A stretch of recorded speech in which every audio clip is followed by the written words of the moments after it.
Hello hi welcome to Theejo family. எல்லோரும் எப்படி இருக்கீங்க? எல்லோரும் நல்லா இருப்பீங்கன்னு நினைக்கிறேன். நல்லா இருக்கணும்னு நான் கடவுளை வேண்டிக்கிறேன். இன்றைக்கி பார்த்திங்கன்னா பச்சை பயிறு குழம்பு எப்படி பண்ணலாங்கிறத பார்க்கலாம். ரொம்ப ஈஸியாகவும் இருக்கும், சீக்கிரமாகவும் பண்ணிடலாம், ரொம்ப சிம்பிளும் கூட. நம்மளுக்கு துவரம்பருப்பு பாசிப்பருப்பு எதுவுமே இல்லை அப்படின்னா இந்த பச்சை பயிறு குழம்பு கண்டிப்பாக ஒரு நாளைக்கு உங்கள் வீட்டில் ட்ரை பண்ணி பாருங்கள். பிள்ளைங்களுக்கு ரொம்ப பிடிக்கும். நீங்கள் பண்ணுறதுக்கு ஒரு 1 ஹவருக்கு முன்னாடியே பச்சை பயிரை நல்லா 2-3 தடவை கழுவி அதை நல்லா ஊற வச்சுருங்க.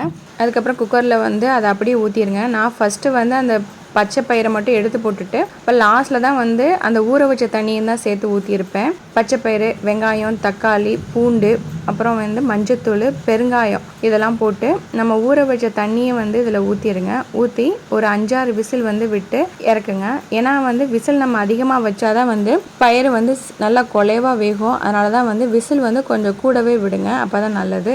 வேக வச்ச பருப்பை பார்த்திங்கன்னா நல்லா மத்து வச்சு நல்லா கடைஞ்சி எடுத்துக்கோங்க. ஏன்னா பருப்பு கண்டிப்பாக முழுசாக தான் இருக்கும். அதை நல்லா நம்ம கடைஞ்சாதான் நல்லா குலைவாக வரும். அதை கடைஞ்சி அதை தனியாக எடுத்து வச்சுக்கோங்க. குழம்புக்கு பார்த்திங்கன்னா வெங்காயம், தக்காளி இதெல்லாம் நறுக்கி வச்சுக்கோங்க. பாத்திரம் வச்சு பாத்திரத்தில் எண்ணெய் ஊற்றி இன்றைக்கி பார்த்திங்கன்னா தாளிப்புக்கு நான் வெங்காய வடகம் தான் யூஸ் பண்ண போகிறேன். வெயில் காலம் ஆரம்பிச்சிருச்சுல, அதனால் அம்மா வெங்காய வடகம் போட்டிருந்தாங்க. அதனால் அதை தான் யூஸ் பண்ணிக்கிட்டேன். உங்கள்கிட்ட வெங்காய வடகம் இல்லைன்னா கடுகு, வெந்தயம் இதை போட்டு நல்லா தாளித்து விட்டுக்கோங்க. அதை போட்டதுக்கப்புறம் நம்ம நறுக்கி வச்சுருக்கிற வெங்காயம் நல்லா வதங்கினதுக்கப்புறம் தான் தக்காளி போடுங்க. தக்காளி போட்டு நல்லா அதையும் வதக்கி விடுங்க.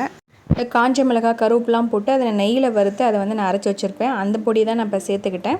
அதுக்கப்புறம் வேக வச்சுருக்கிற அந்த பருப்பையும் சேர்த்துக்கிட்டு நம்ம தேவைக்கப்போ தண்ணி ஊற்றிக்கோங்க. அப்புறம் உப்பு போட்டுக்கிட்டு சாம்பார் தூளையும் போட்டு நல்லா கொதி விட்டு அதை இறக்கிடுங்க. அவ்வளோதாங்க. இது கண்டிப்பாக உங்களுக்கு ரொம்ப பிடிக்கும். இல்லை நீங்கள் காய்கறி வேணாலும் சேர்த்துக்கலாம். முருங்கைக்காய் சேர்த்துக்கிட்டிங்கன்னா ரொம்ப சூப்பராக இருக்கும். இதுக்கு சைடிஷாக உருளைக்கிழங்கு அப்படி இல்லைன்னா முட்டை, அப்பளம் வச்சு சாப்பிட்டு பாருங்கள். ரொம்ப அட்டகாசமாக இருக்கும். உங்கள் பிள்ளைங்களுக்கு ரொம்ப பிடிக்கும். தோசை, இட்லி இதுக்கெல்லாம் கூட ரொம்ப நல்லாயிருக்கும். வீட்டில் செஞ்சு பார்த்துட்டு எப்படி இருக்குன்னு கீழே கமெண்ட் பண்ணுங்கள். இந்த மாதிரி வீடியோஸ்க்கு என்னோடய சேனலை சப்ஸ்கிரைப் பண்ணிக்கோங்க.